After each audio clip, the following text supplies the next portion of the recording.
Dynamite download. AEW 2020, John Silver. Special event, as you can see, SPD. For a splashing good time.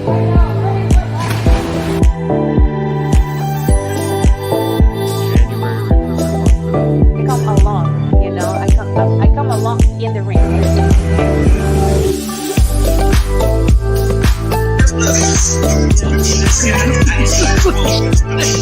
mean, I would not want to. I would not.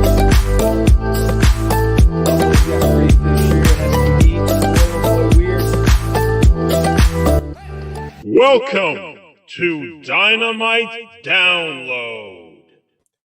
Happy 2022, everyone. Dynamite Download, episode 67, kicking in the One new of year. 2022, though, bro. What? Big one of 2022, man. That is right. Episode one awesome. of 2022. And the shift to the main stage, the big leagues, TBS is here upon us. AEW officially moved to TBS. And, Yes, tonight felt like, I know we had Battle of the Belts on Saturday, but it felt like the Battle of the Belts. 3 title matches, a new title crown, and a title change of hands in quite the interesting and shocking fashion. But this show was packed, awesome match to kick off the show and ended it as well with 2 of the best tag teams in the world. And, my pick for top tag team and my pick for male athlete, Ray Phoenix. And, because we're kind of riding that emotion of what happened, in the end of this match, we're going to kick things off with actually the main event of tonight. Lucha Brothers versus Jungle Boy and Luchasaurus for the tag team championship. The announcers talked about how it was they won it back in August, and it's a little over 100-day title reign. And I was a little surprised with the title changing hands, with this one, whether was that the plan all along, or was it because of the unfortunate audible that we had to see what happened to one of my top male athlete in AEW pick for 2021, my top tag team pick for 2021. Ray Phoenix goes down with a pretty brutal injury that I'm still feeling the heebie-jeebies queasy from in my stomach after watching. Unfortunately, my wife and I were watching this, and then they show that side angle replay, and I was like, no. I can't believe they showed that, man. Things happen, and this is, this is wrestling. This is real, and a big spot like that, like anything can happen. But whew, man, dude. So after the match, after Dynamite went off the air, Tony Khan, I guess, came out and did tell the audience that Ray Phoenix is seriously injured. Anybody that saw what happened in that table spot knows that Ray is seriously injured, and we wish him well. Obviously, he's one of our favorites for the Dynamite Download crew. We all respect him, and he's one of the most entertaining guys to watch in the ring, and it's really unfortunate that a great match is sadly going to be tarnished by a one moment that sticks out. That's terrible. We wish him the best, man, because their title reign had some really awesome matches. The Lucha Brothers are some of the best in the world, man, and Jurassic Express, this is a big moment for them, but it just really stinks that a moment that should be exciting for Jurassic Express is just overshadowed by something like this, man. You never want to see anybody get hurt, but something that looked as serious as that, it's just really unfortunate. I've broken my leg pretty bad, and it is a long recovery. I thankfully, knock on wood, I've never broken an arm, or it's pretty. It was a high spot like that. Someone falling on me, breaking both my bones in my leg. But this one was quite a high spot by a massive guy in Luchasaurus. And we do wish Ray the best. Even JR was hyping Ray up, as he should, as everyone should. That Ray Phoenix is close to the best in the world, and at times the best in the world. And so this is a huge loss, not only for the tag division, singles match, AEW period, because I was hoping for a long Lucha Brothers title run. Because of, like I've said time and time again, I could be a broken record. Like, anytime the Lucha Brothers are in the ring, they're stealing the show. And Ray Phoenix stands out on his own together they're fantastic. But Ray Phoenix always seems to stand out his own. He stood out tonight, and he was almost my pick of the night for top performer. When they were mirroring each other, Jungle Boy and Phoenix were mirroring each other off the top rope. Those moves, that was awesome. It was fantastic. The chops and the Canadian Destroyers in this match were absolutely insane. But the commentators did a great job of kind of a match that was slow built a little bit and kind of put it together relatively quick. They did a great job, bringing up the history and setting the stage. Yeah. And, do you think this was a planned finish for Jurassic Express to take the title belts off based on what we saw after that? Man, it's tough because everybody did come out at the end, so that felt that could have a been little both ways. Predetermined. Yeah, but I just feel like you don't really do that if it's a defense. You do that if it's True. A new champion. I will say that Jungle Boy looked surprised, more so than excited. He looked surprised, and I think that they might have called it a little early. I think there was 3 minutes left in the show. Yeah. When that happened, and it was right after that spot, basically. So if they were supposed to win, I don't know if that's how it was meant to happen. Right. But either way, we do have new tag champs, and these guys have really earned it. I feel like they really cut their teeth over the past year and a half. Yeah, for sure. Doing awesome work. Both these guys are so popular, especially now that Christian's involved as well, and that helps getting a legend involved with this team. And absolutely, there were some seeds being planted with Christian and Jungle Boy recently too. So, maybe this was in the plans all along, and it's really exciting for them because obviously these guys are some of the fan favorites. Everybody loves singing along with Jungle Boy, and it's great. So this will be a cool title reign. I don't know how long it's going to last. I think we'll know if this was meant to happen. Like they were supposed to win by how long Jurassic Express are the champs. So true. Unfortunately, we don't really have much else to talk about with this one because it's kind of just tough to talk about it. Seeing Ray go down like that, man. After both of our match of the year. Was him and his brother Penta winning the tag belts at All Out. This is really, really unfortunate. Yeah, it is very unfortunate. It is, like you said, going to tarnish kind of this match and how it happened, because anytime you see anyone get hurt, obviously it's never good, especially an elite person like Ray Phoenix in a title match. But I loved how all the tag teams came out. Like, you're on the main stage, the new network, and like we've talked about before, and Crayfish really saying how the tag team division has been put on the back burner. Now this is kind of rekindling it, reigniting it, giving us excitement of all the potential matchups that we saw on the stage. FTR, Private Party, the Acclaimed, the great seeing the Gun Club out there. There's so many good teams. It was like all the heel teams that were coming out right there. And then, obviously Black and Jericho in the crowd too. But that being said, like, what do you think was up with the lights out thing? I think that Malachi's playing around with us a little bit, man. I really do. Yeah, it's the only person I could think it would be. Well, I mean, there's one other person, but he's currently a free agent, so I'm not going to speculate on that one. Right. Tony Khan has teased that one of his dream acquisitions, North American wrestlers, is on the way. So that could be one of many people. There's a lot of free agents right now, but we'll see. I kind of expected Brody King to debut tonight, but that didn't end up happening. So I think we might be getting a couple more teases. We'll see. Malachi's been posting a lot on social, so I definitely think that he was involved, especially with the Lucha Brothers interfering a little bit tonight in his match at the end when he, was going a little too far per usual. So I think that that was probably part of it, and it might have been a distraction more than anything. Okay. All right.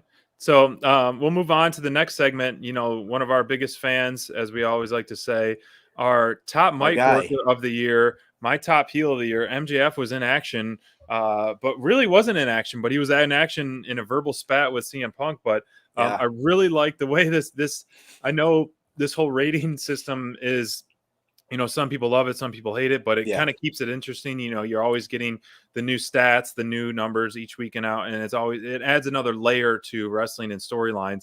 And that being said, MJF is starting the year off with winless, and the way CM Punk did it, it was like it's shocking. Like, why is he attacking the captain? And then like, oh, that makes perfect sense. And if you're going by the rules, yeah, an interference on your side trying to interfere on your opponent is a DQ. So the captain Sean Dean holds a win over MJF, man. Very clever and interesting. I'm surprised no one has thought of this before. It was clever and interesting and funny. This is a good DQ. Usually, like stuff like that annoys me. Things that are like technicalities, but this one was actually hilarious. It works great. Let's be real here. This is a big moment for Sean Dean. He gets a spotlight on there, gets a win, 1-0. He can brag about it. He 1-0 on MJF. That's awesome. But the real story here is like CM Punk wants a piece of MJF. He wants that match with that guy that he knows is just the most obnoxious, spoiled, rotten guy on the planet, on the roster. Such a jerk heel, and Punk wants a piece of that. Obviously, MJF just won't give it to him. These guys just nuked each other on the mic again. Obviously, we knew that was coming, but man, like some of the lines they threw out, like calling CM Punk calling MJF the buy one get one free 4-night WrestleMania last night main eventer. That'd be great. Yeah, that was just an amazing line. And by the way, TBS, more of this because this was nice. It's the picture the right side now. by This side. is really nice. Yeah, really cool and unique. Something we didn't see on Dynamites before this. So big fan. But both these guys just had the best verbal spats. Punk looked like he got actually mad a bit when MJF made fun of him not main eventing WrestleMania. Obviously, if you followed Punk's career, you know that was something he really wanted when he was at the top, and I don't blame him. I don't blame him either. He should have been in main events. He was at that level. So I think that's a little sore spot, and that was pretty funny. There's a lot of good spots like that in this one. And obviously, MJF announced that Wardlow will be facing CM Punk, which I think we're all pretty stoked about. We get a real Wardlow match. We'll be talking about him in a minute, but we get a real Wardlow match, which will be fantastic, I'm sure. Yeah, man, this was, spray tan aside, MJF, man, he looked like he was scooping out pumpkins all night. I don't know, with all those orange hands. He's the annoying orange, man. Yeah, he's the orange hand. The orange meanie right there for sure. I like it. And then, MJF saying you ain't the guy you used to be. And MJF was really fired up tonight. Oh, man. Yeah. These guys were going at it. And even I loved how Tony Schiavone, before any MJF matches, they're always just like, doesn't hold any punches. Will say what he wants. He's like, this guy is the worst. I hope he loses. I hate him. He just unapologetically hates the guy. I've never seen commentators do that before to heels. No. They'll take little jabs, but it's so direct and kind of like loose-lipped that Tony Schiavone does. I think it's fantastic. It's usually the heel commentator doing that, which it is fantastic. It's really funny that Tony Schiavone comes off as such a nice guy, unless he's talking about MJF, which. I mean, Max deserves it, man. He does a great job getting everybody to hate him. We gotta give him props for that.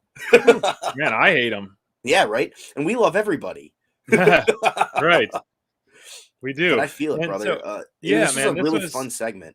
It was a very fun segment, and in action, we were all happy to see more of MJF in the ring, I kind of was like, dang, a little bummed when at Daly's place, CM Punk was saying he's kind of getting done with him, but whoa, man, it's far from done. We're still getting this gold mine feud out of these two, and it's going to be great. And another person we really love, which we'll just keep talking about, is Wardlow, man. Yeah. Wardlow was in action, which was another surprise. As they keep teasing, they don't advertise him in the ring. This guy doesn't get paid by the hour. I timed it again. It was 1 minute and 24 seconds. We got 5 power bombs out of him. But to me, like, I loved the crowd. I mean, week in and week out, the crowd is growing stronger and stronger for the Wardlow support. And obviously we love it. We love to see it. This guy is a superstar. And, JR even said it. He's going to be one of the biggest stars in pro wrestling, period. Wardlow is now starting to kind of lean into the crowd stuff. He's smirking to the crowd, kind of leaning into their reactions a little bit. And just that brutal offense he has. I mean, simple but effective. Knockout offense, the Sean Spears stuff aside. But I love his offense, the F10, the lights out and now the Powerbomb Symphony and all that.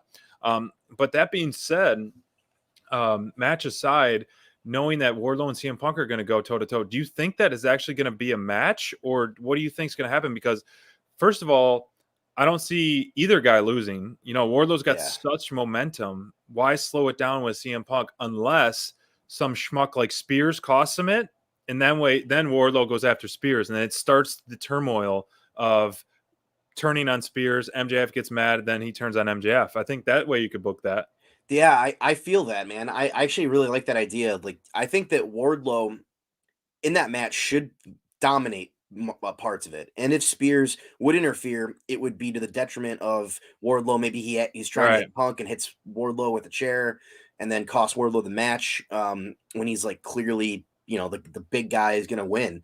And it's something that could really propel that babyface turn, and turning on MJF could start that. It could be the nice spark, because there's been a lot of hints at it, but there needs to be a big spark to make it actually happen, or else it'll just kind of not be that impressive. You want it to be fun and cool, and a big spark like that, costing him a match against CM Punk would be something that does that.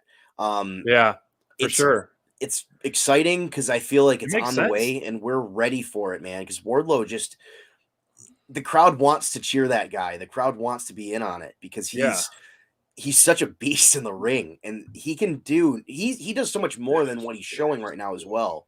Yeah, so you're right. All we're seeing is Powerbomb Symphony for the last 4 or 5 weeks, which is great and fun to watch. I mean, we got that same like enjoyment out of the Suplex City with Brock Lesnar, but he has so much more in his arsenal, and we've seen him go off the top rope. We've seen him obviously, do a lot of stuff. So, release suplexes. So I think that's, I didn't think about it until now. I think that would be good booking where you have, if Wardlow takes this loss, which it seems like it would be, you have it at the Spears extent where, right here.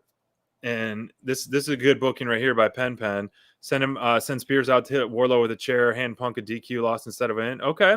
All right. That would be interesting booking as well, since you're going to be playing that game. CM Punk gets his first loss in AEW at the expense of MJF DQing him. I think that's a really interesting, eye for an eye type of thing, the way that they're playing the rankings and playing the rules. Very well thought out. I like that. Yeah, that'd be sweet. I would really enjoy seeing, Wardlow getting mad about not being able to actually win a match like that. Like, oh, come on, what are you doing? I had it. You know what I mean? Yeah, so it protects Wardlow. It gets him a win. And that way, and also, keeps the feud going crazy. Well, that could work either way, too. They could have him, have Spears attack Punk just for fun, and have, Wardlow gets the loss, and MJF comes out and says, like, who cares? I'm paying you. It doesn't matter about your ranking. Right. So there's a lot of stuff they could do with that. This match is going to be fun. Good job, Pen. I definitely don't think it's going to be a clean match. That's all I can say about it. I just don't think it's going to happen. So speaking of, anytime you talk MJF, you kind of got to talk his protege, his mentor in a way, Chris Jericho. Great seeing him back on TV tonight in a promo, hyping up the crowd, not being on TBS since, over 20 years. But then the highlight of this, usually it is Chris Jericho promo, in my opinion, because he's always spitting game, spitting fire, and hilarious and all that. But a team that we're really high on, 2.0, gave us multiple tastes tonight, tastes. And that was what I liked. This promo didn't really hit the mark for me. And I know all of us were kind of agree for that, but I'm looking at the bright side that we got to see 2.0 do some mic work in the ring. They've done some great stuff backstage, obviously stuff on BTE and then their show, but on the big stage in the ring, getting that mic time and showing their character work was a win to me. Yeah, man. I'm in complete alignment with you here. This was a miss from Jericho, a rare miss. He didn't give 2.0 a lot to work with, frankly. I think most of the stuff that was really interesting was stuff they said. And again, man, these guys are hilarious, and I'm so ready for them to get a push, because they've had a couple like stop and starts, and they've had a lot of interferences. But if they can get some quality wins, or even just quality matches, maybe 50-50 booking with some quality matches, Sure. I think that these guys could be a real special team in the tag division or in the trios division when that ever becomes a thing. Mhm. Obviously, Daniel Garcia is a big part of 2.0 as well. So while he's kind of their enforcer, and he did that tonight, Yeah. he tried to attack Jericho from behind. So it was we got to see a lot of 2.0 tonight, and it was great. And not only did we get a taste, we got like a whole taste. meal. We got a meal out of this one. So Yeah. give us more of this. These guys are awesome and they're funny. And I think the square head thing, Jericho, maybe don't say that as much because it wasn't as funny as you thought it was, but it was still pretty okay. Right. Pretty okay. Yeah, the Terrence and Phillips stuff was great too as well. Yeah. So They're the that being best. said, we, tonight, like we mentioned earlier, kind of felt like Battle of the Belts because of Yeah. all the title matches on the line. And we got the TBS champion crowned tonight. Yes, sir. Jade Cargill, congratulations on becoming the first ever TBS women's champion. You are a superstar. Look like a superhero. And you deserved it. You earned it. Congratulations on this. I would a little hoped that the stakes of this should have main evented just because of so much was at stake. A new title is a huge, obviously a huge opportunity, huge news for the company, the growth of the company. But a title did change hands at the main event as well, whether that be original plan or not. But Jade Cargill defeated Ruby Soho to become the first ever TBS champion. This match. So how did you think this match went? And then the ultimate, the ending of this tournament, Jade seemed to be one of the clear favorites just because of her momentum. But do you think this was a good finals match and a close to the chapter? And now we're going to see a nice run from Jade? I guess all I can say about this is like better luck next time. Unfortunately, this was one of the weaker matches of the tournament. Frankly, it didn't feel like a nice payoff. There was a picture-in-picture right away. There's a lot of laying down. Ruby got her shoulder hurt pretty early in the match, and while she sold that a lot, it seemed like a lot of laying down and not much going on in the ring. It was slow-paced. But again, we gotta also remember, man, like Jade is still growing, and hopefully this is the worst we see of it. Because if she can just come back and have a great match next time, then we'll forget about it. Right. So while this wasn't the best match Jade Cargill's had, it wasn't a terrible match either. And and I'm excited that she's the champ. We called this months ago. Basically, when the tournament was announced, we said that Jade fit perfect for her. Yeah, Jade was an easy shoe in for it, and we were pretty spot on. And again, like I think that what we need to understand is that like Jade is still young in the ring. She's only had 23 matches in AEW. She's a homegrown not a lot talent. when you count like those squashes on dark. Right. Most of the dark matches experience. It's experience, but it's not a long match experience. Those matches last 5 minutes tops typically. Right. So I think that the best is yet to come with Jade, and I think that that's going to be the thing with this belt. She's going to be defending it a lot, I'm sure. If it's supposed to be the women's equivalent of the TNT title, she's going to be defending that belt a lot every week, hopefully. And that's the experience she needs. And if she can go in and have like longer matches and continue to grow, I'm all for it because I think Jade Cargill has everything you want, and she's just needs experience. And when she has that experience, she's going to be unstoppable. I agree, man. As soon as she just starts, feeling that much more comfortable in the ring, she's gonna have a run like no other, a streak like no other. Gold around her waist, she's gonna just be more confident and more trash talking. But I think this match, if you look at the grand picture of this tournament, the one that stands out the most still is that Deeb and Sheeta one, which we're gonna see again next week on Dynamite. A run back, this feud, the Deeb and Sheeta stuff is fantastic. Also what I liked about this match, which was kind of like just added more. I'm all for like the division growing. Martinez come out and then Thunder go after her. So the sub feuds that are going to be happening, more storylines, depth of that. We're so used to one match a night of the women's and now we have two belts, which is great. The growth. A fantastic street fight that we saw last week on Rampage. And so, now we got a Martinez Rosa feud. We have Layla Hirsch stuff going on with her and Statlander. We got Jade getting the new title. Ruby's back in the mix. Ruby and Rio are back in the mix with DMD. So a lot's going on in the women's division right now, and it's making it a lot more fun. And so this title match, congratulations to her. Winning the gold. It's gonna be awesome. I can't wait for the gold. She's gonna be, as soon as she gets more, I think, more in-ring generals like a Thunder Rosa, matches like that. I want to see that. I think she'll go on a few easy defenses first, and then kind of build up to more of like the in-ring generals, like a Rosa again, or even down the line. I think Deeb down the line will ultimately dethrone her. I think she would make a great champion, whether it be the AEW one or the TBS one. But we saw Deeb, and this is one that you really want to talk about. She sat down with JR, and she asked him a question. Do you think there's any woman on her level on the roster? And I'll ask you the same thing, Bonds. Do you? Not in the ring. Frankly, I don't. I think that Serena Deeb is just a step above everybody else, man. She can go at a level that she's a technician. You know what I mean? There's not very many of that in the women's division yet. A lot of them are young talents, and Deeb is of experience. She's got more experience than everybody else, and that's what's so fun about her stuff, is that her matches look so brutal. It's almost like watching a Dax Harwood or Bryan Danielson match. That's a good. She wrestles like those talents. And she called Sheeta a fluke during this segment, which obviously Sheeta's had a great career in AEW, so that's not the case. But it's going to be fun to see them go head to head and rip each other's heads off, because they do not like each other.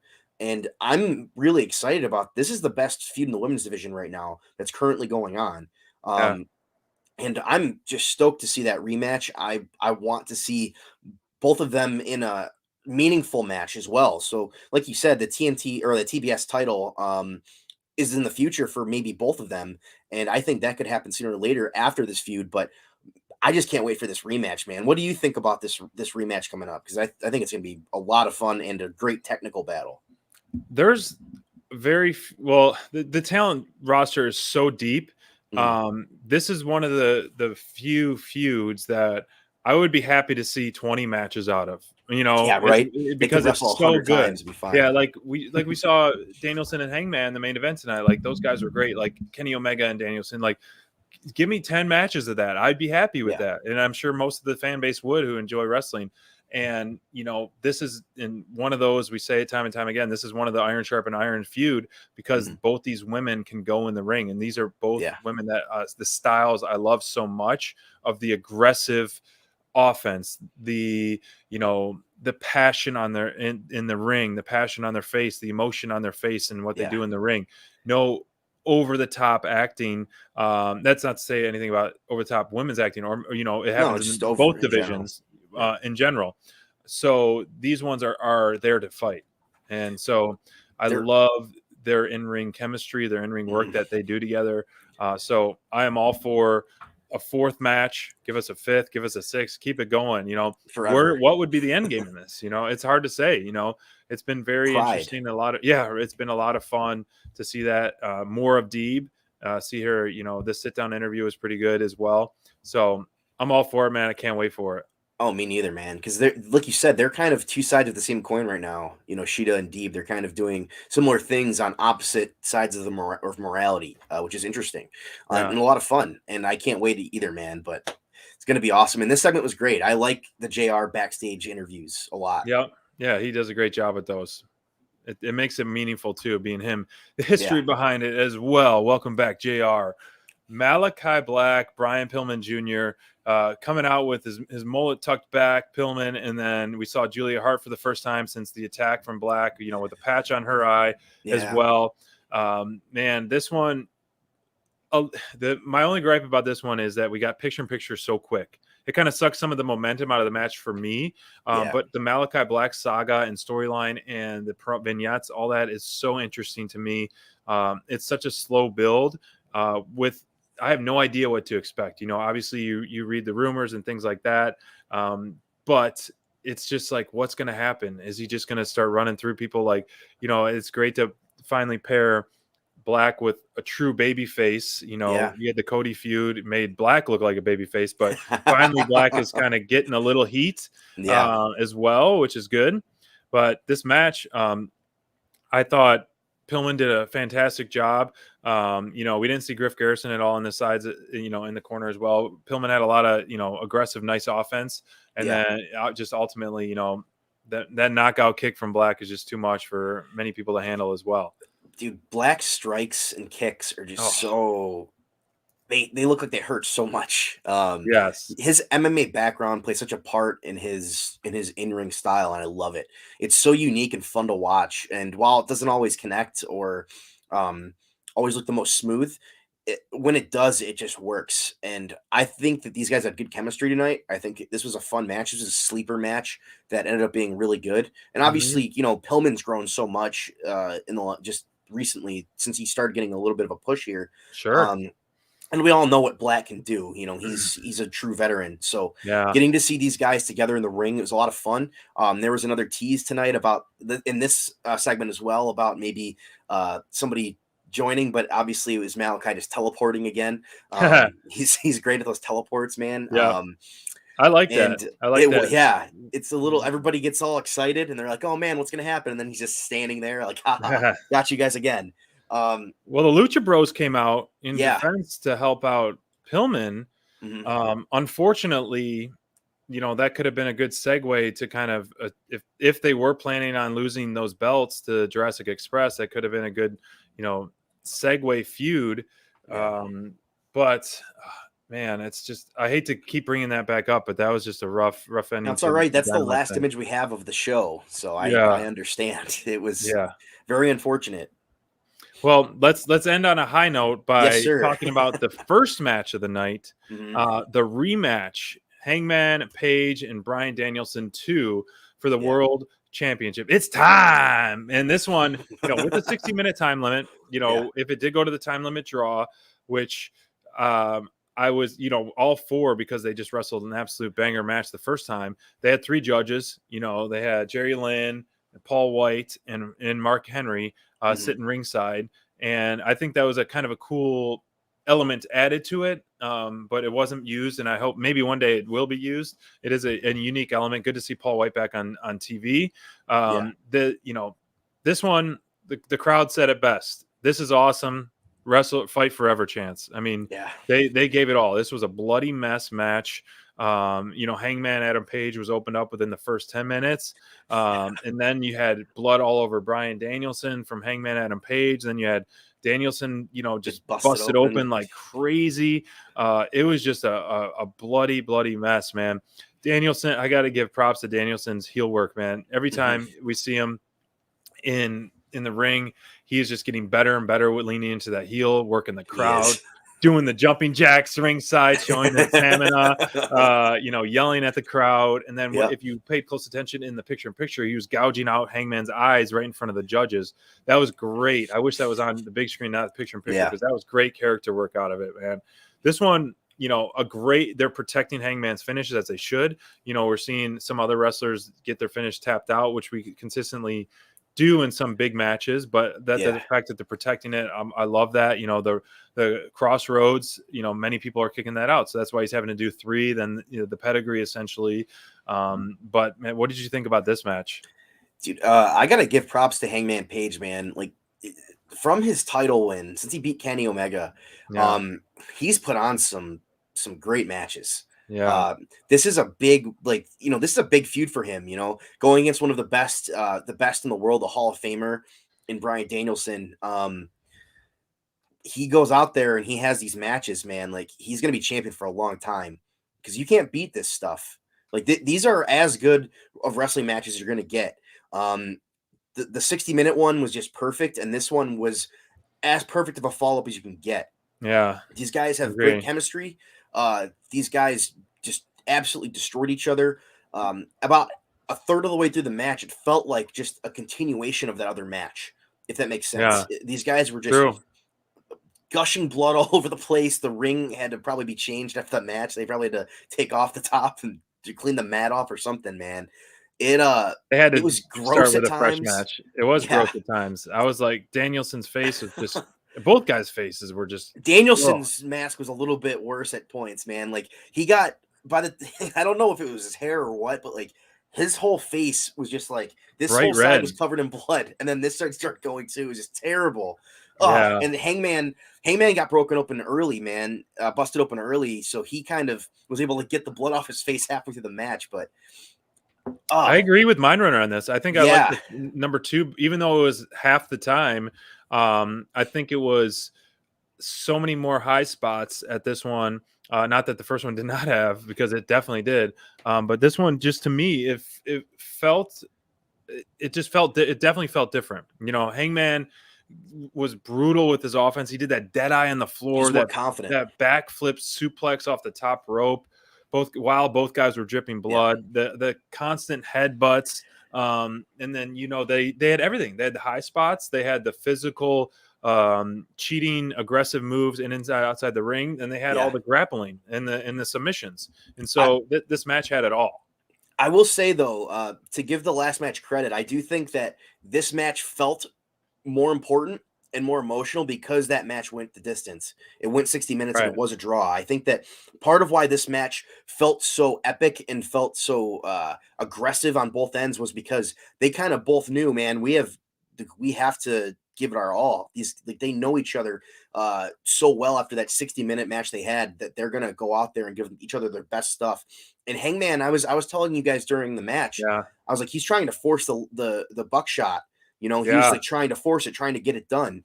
Just so because he knew, like, man, if I hit this, it's gonna really, if even if Danielson kicks out of it, it's gonna knock him out. It's gonna be a big one. And we didn't get to see it. He tried it a bunch of times. And man, he got some just awesome moves in. But when he hit that buckshot, it was like, okay, this is it. You know, like it felt like it was it. It looked like it was it, and it was it. And this was a big conquering moment for Hangman Page. You know, he didn't wrestle an injured. It wasn't beating an injured Kenny Omega, frankly. True. You know, it was beating Bryan Danielson that's had some of the best matches in AEW since he's joined the company, and he went out there and beat him in 30 minutes in a 60-minute time limit. And while he was bleeding the whole time, he had to have been weak and woozy, and he went out there and got the job done as champ. We got to, give him props for going out there and being the homegrown guy, the conquering hero, everything that we knew that Hangman Page would be when he finally won the belt. Absolutely. And for his first official title defense win, in really convincing epic fashion, I asked the question in the chat, but Bonds, who do you want to feud with Hangman next? Do you want him to have a match or two, kind of one-offers, or do you want him to go right into another feud? I'd love a little Mox action, if I'm being honest. Wow, you want Mox return? I want Mox to come back, and I think that that could be something they could do quickly. They're both baby faces, and people are going to want to cheer Mox, but I think that will be a big test for Hangman. If he can still be over when a guy like John Moxley comes back, then he's the guy. That's a big test for him, man. I think that would be a lot of fun, especially because Mox is coming out of a serious situation as well, and you get him in there, you get some good matches out of those two. Another name, man, it's tough because I feel like this Bryan Danielson match was so hyped up that it's hard to think of. Maybe we'll see. That'd be pretty sweet, man. I don't know. He hasn't really done anything since losing that TNT championship. Unfortunately, I'd be down though if he can have some of those promos. Maybe talk about redeeming Hangman Page after some of those WWE guys that he went through. You know what I mean? He could kind of lay into that because obviously, MJF and Punk don't have a problem talking about WWE. So True. I could see Miro definitely going there since he had such a terrible exit as well. That could be some fun stuff. So I think that the thing was like, of course, I want to see Miro in the title picture and Mox in the title picture. The thing is, like, though, I want those guys in sub feuds to see them dominate. Hangman's run's going to be a while, and it needs to be. And a lot of times, like right now, Danielson is not hurt by this loss. Right. But I feel like consistently we see Miro take losses time and time again, but he's redeeming himself every time and still being relevant and fantastic. So this could be one of those cases that it happens. I will Mox, say though, I don't want yeah, him to lose 2 title matches in a row if that's the case. You know right, what I mean? That's sure, the thing with Miro. You don't want him to go straight from losing the TNT belt to not being able to get the job done against Hangman, which who knows if he wouldn't get the job done, that might be a swerve. You know, maybe this year will true, be shorter title reigns. You know, every reign has been pretty long in yeah. AEW. But I don't see it yet. I think that another feud first for Miro. But go ahead with your point on Mox. I was gonna say same thing for Mox. Like I want when he comes back, obviously he was already kind of leaning into that heel tendency, kind of no nonsense, just pissed off, just whooping butt. So Mox, obviously the crowd knows the story. Tony Khan hasn't been shy about it. But I think the crowd's just going to pop for him so much, and Yeah. you know that's going to happen. And so the pop, I don't think you want to put that against your champion.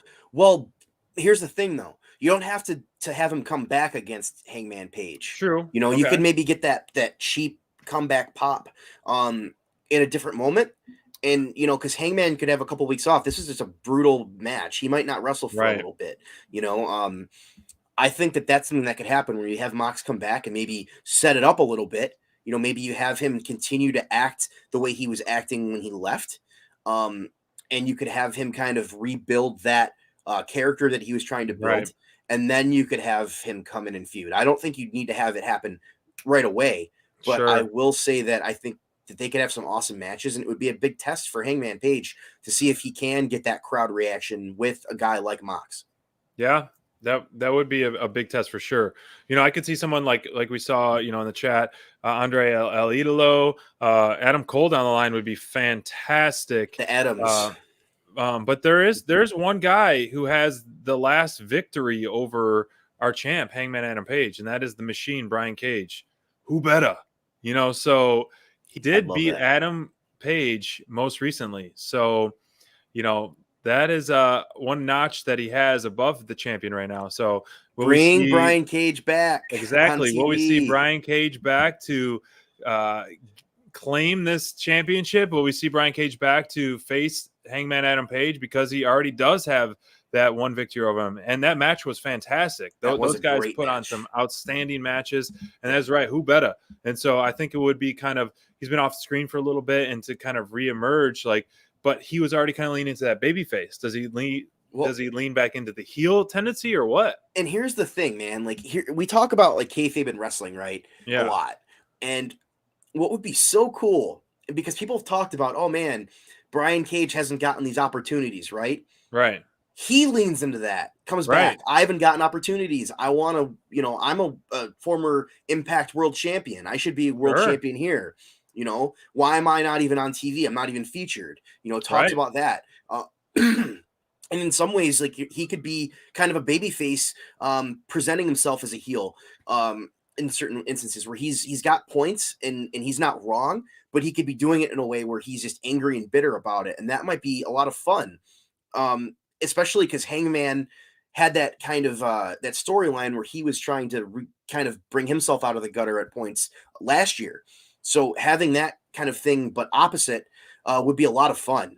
I think that would be great, and I think it would play into some of the stuff that's talked about on social about the Brian Cage situation and him not being featured on TV. That would be a really smart way to approach it, and that's a really nice out-of-the-box thought on that. I think Brian Cage would be a great pick.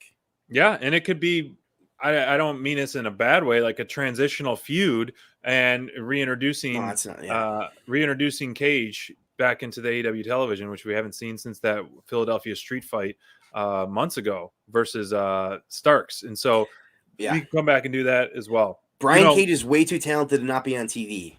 I will just say that. He's way too talented and unique to not be on TV. Who better? Exactly. Exactly. No one. So that would put on an awesome match, man.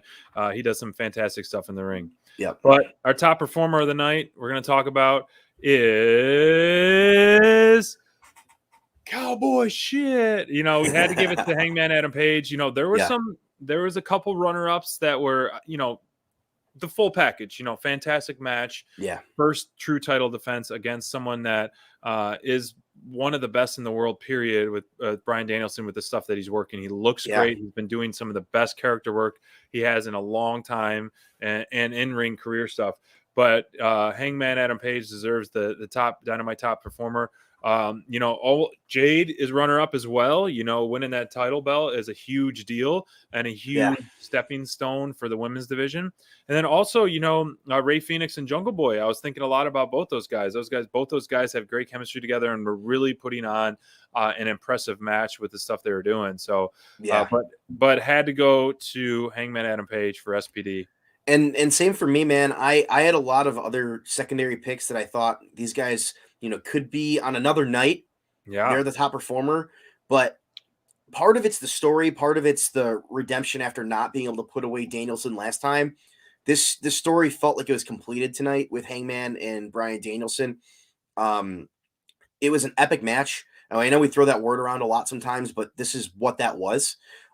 Hangman took another step towards being a megastar in this industry. He showed that he can go against the best there is, and it was just so sweet to see him hit that buckshot and win. That was such a pop moment for everybody. I'm sure everybody in that arena just exploded. And he deserves it. He deserves to be in that spotlight. He's had a great year. He's had a great story, and Hangman Page is our performer of the night because of it. I like that. I like where we're going here too with the, Men of the Year could be a good feud as well once they're done with the Cody Rhodes stuff, which I still don't think they're done with that, especially when you already tied in Brandy and got kind of serious there. I think we're going to see them at the Battle of the Belts for that as well. Like I said earlier, the Battle of the Belts I feel like after Rampage, they got to start hyping up that show. There's only the 2 matches set up for that so far. With Jurassic Express winning the titles, I feel like we will see them on Saturday defending those titles. And Cody, do you think Cody Rhodes drops the title this quick? Would you put it back on Sammy? Like, okay, let's see theoretically. Obviously, we have DMD versus Riho. DMD is not losing anytime soon, in our opinion.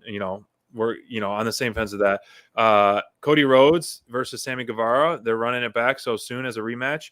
Jurassic Express, I feel like, is going to come out there, and I feel like Jurassic Express it would be great to see them go against the Acclaimed, or even 2.0, a match on Battle of the Belts, because they need to have another belt. I don't think Hangman's going to be having a match that quick. Jade definitely, I think, is going to be on there as well, even though it's TNT, as probably like a quick dominant match as well. So what do you see happening at Battle of the Belts? Well, what matches, or do you think any title changes or what? I don't know, man. I don't see it. I don't think we see title changes after. Yep, and that's what I think is going to happen too, Mind. I definitely think that there's going to be a pedigree in Sammy's future, and then there's going to be a parade with tears. Man, I think that there's a 1-hour show. Put a tag match in, you'll make us happy. Main event could be any match, really. Is DMD can main event, Cody can main event it. Yeah. I don't see Britt losing. I don't see Cody losing. If they have the tag belts on there, I don't see that being a one or a couple days, a couple day reign. Right. And if it is, then we kind of booked it kind of too soon, this Battle of the Belts. I feel like moving forward, if they do this, which I like that they're doing this kind of special show, that they do have a title change to make this more of a memorable, be like, okay, I got to tune into these special shows, And that's the thing. We might get one. We might still get one. It might be surprised. You might be surprised. I wouldn't be shocked if, Jurassic Express is only there for a minute, because honestly, we don't know if that was the original plan. We don't know. And that might be what happens. Obviously, we like those long title reigns. We think that's fun and it builds good story, but the roster is so deep. And also having more matches that can just end any time. If you have the tag champions hold the belt for 3 days, then it can happen anytime. It makes it feel like, okay, this could be you could lose that belt anytime, any night, any given Sunday, like football. You never know who's going to win, and it makes it feel like it's that much more legit. There was times during Kenny Omega's run where it felt like, man, like he's not going to lose because it doesn't seem like the right time. It's too soon or something like that. And I think that you have to have a good mix of both, where you have to have the long feuds and the long stories, and you have to have, some of the shorter stuff. I don't know, man. I don't see, all I know is that I don't see Cody or DMD losing their belts. Right. I just don't. So I who hope knows? Cody doesn't lose the belt, because I picked him. If you guys didn't watch our award show, it was an awesome time. But I picked Cody Rhodes for my breakout star of 2022. Yes, he's already a star. Yes, he's an EVP. Yeah. But so many times we've had characters revamp their own character and turn into just mega stars. People have turned, made a, whether a heel or a babyface turn, and just elevated themselves even more. So that's going to be like you're breaking out into another star, another realm. And here's the thing too, and this is funny. People talk about Cody like he's 65 years old. Cody Rhodes is younger than Kenny Omega and younger than Roman Reigns. 65. Yeah, people talk about him like because he's been around since like 2004. Like Cody's been around for a long time, but he's still a young guy. He's 36 years old. He could reinvent himself, like you're saying, and have almost a career renaissance. Not that he needs it, but he could have that with a new character. And yes, Lori, I think that SPD is onto something as well. He's going to blow our minds this year. I'm glad he's finally leaning in. He knows that he's being a little bit of a jerk sometimes, and he's got to just roll with the punches, man. Yeah, I think it's going to be pretty interesting, that battle about. So we have a jam-packed week of AEW television, moving to TBS, Rampage on Friday. My friend is there right now. He was there live sending me photos at the Prudential Center. Unfortunately, I asked for spoilers. I'm not going to give spoilers, obviously, because we hate spoilers. No matter how many spoilers I read, it's never going to not have me watch the show. That match, the street fight with the women's match, like I heard a little bit about that ahead of time, but it was just fantastic. But we're all going to love Rampage so far, what I've been hearing. So it's going to be really cool episode of that. And then we have the Battle of Belts. So that being said, because we have two shows back to back, we're not doing a Rampage rundown. We're doing a Saturday Slam after Battle of Belts. So after Battle of Belts, we're going to go live. Crayfish is going to be joining. Bonds, are you free? You going to be joining too? Probably not on Saturday, unfortunately. Okay. It's Saturdays just don't work for me. It's all right. So it'll be Crayfish and SPD holding down for the Saturday Slam. We're going to be talking Rampage and the Battle of the Belts, because it's going to be jam-packed stuff as well. Jam-packed show. Man, thank you guys for joining us for episode 67. It's great to see you guys all in the chat. We miss you all. Always love seeing you, having the whole squad in there. The inner marks for life for sure. So hope to see you guys on Saturday, which will be a little after 9 p.m. We haven't set the time, but as soon as we get a confirmation that it is an hour-long show, so it'll be about 9:05 Saturday night for Saturday Slam. After we're going to break it down, we're going to break down Rampage and the Battle of the Belts. Great to be had. So if his wife goes into labor, we might have to call an audible, like they called an audible on the main event tonight. But she's due any day now. But it's going to be the Saturday Slam. So thank you guys. Have a great rest of your week. We love you. Thank you for the support. Happy 2022. And we're excited for what's in store with all of us and us here at Dynamite Download. We all got a little taste. Taste. Taste.